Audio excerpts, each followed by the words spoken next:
This is a lesson. I told you, and I told myself, and I remind myself, and I remind you, the world was moving too fast. You know that?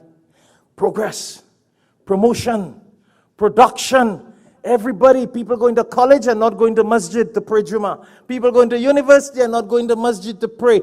Eid day, Jummah. People not praying Jummah.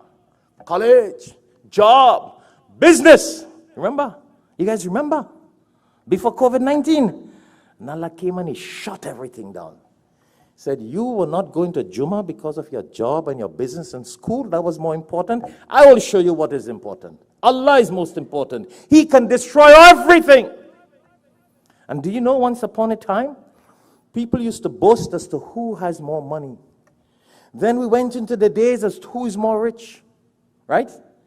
Then people came into the days as to who is the millionaire. You remember those days, Brother Azad? Huh?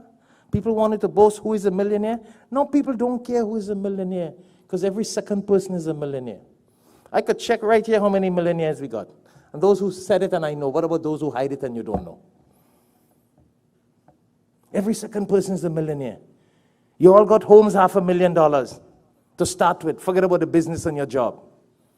Now people compete as to who is a billionaire and how many billions they got. That's where we are.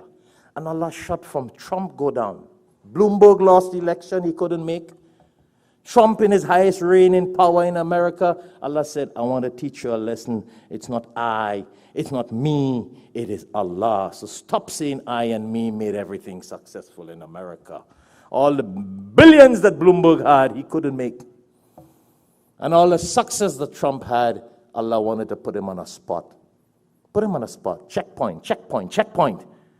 Remember God, and it's God that makes it happen.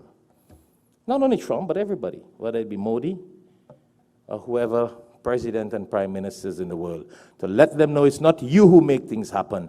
Allah can shut it down and you can't get it going. So remember that, my brothers and sisters. COVID-19 is only a lesson, but it should not stop us.